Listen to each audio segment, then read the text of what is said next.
Bonjour et bienvenue à notre 4e vidéo de maths par nul. Dans la dernière vidéo, on a parlé de la limite des formes indéterminées.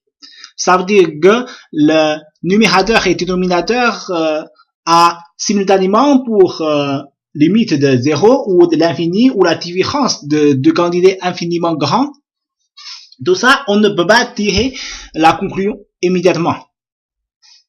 On a quelques solutions, par exemple, factoriser tout ça et puis annuler quelque chose et puis regarder qui se passera après. Mais ça ne marche pas toujours. Aujourd'hui, on va parler d'une méthode plus générale ou plus algorithmique et ça s'appelle la règle de l'orbital. Pourquoi une telle règle?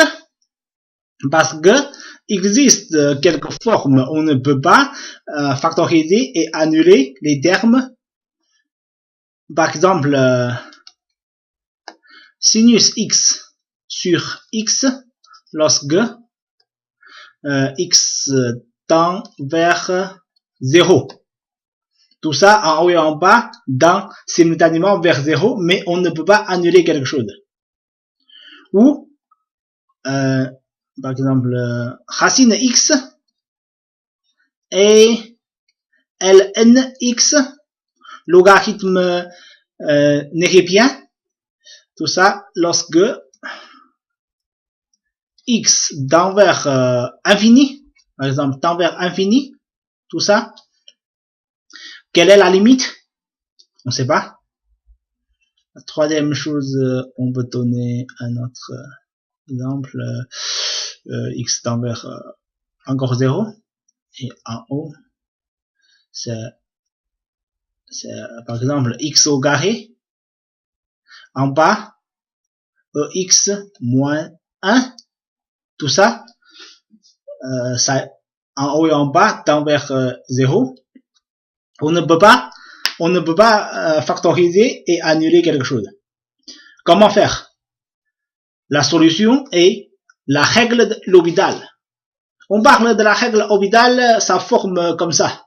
S'il existe deux fonctions fx et gx, si tout ça sont dérivables à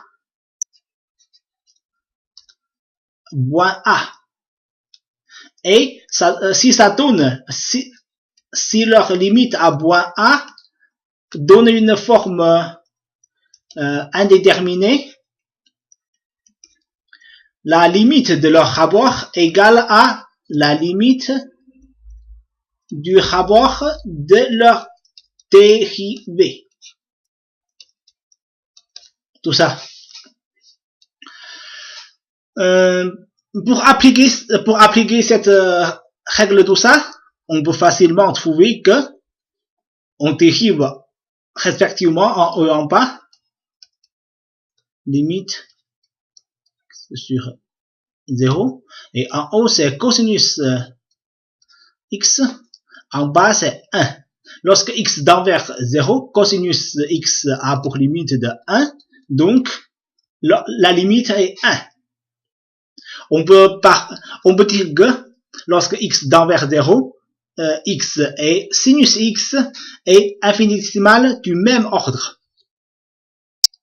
Le deuxième exemple, on cherche de la dérivée de la même manière. C'est combien? La moitié de x moins 1 sur 2, tout ça. En bas, c'est 1 sur x. Et puis tout ça c'est la limite. Et tout ça, c'est plus 1, c'est la moitié de x racine. Tout ça, lorsque x tend vers infini, ça sera infini. Et troisième exemple, lorsque x tend vers 0,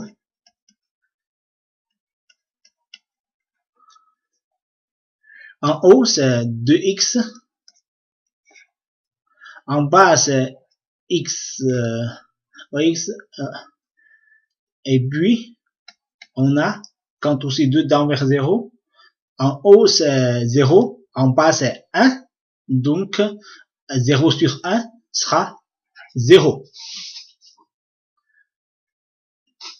Tout ça, on peut résoudre les problèmes en dérivant respectivement en haut et en bas.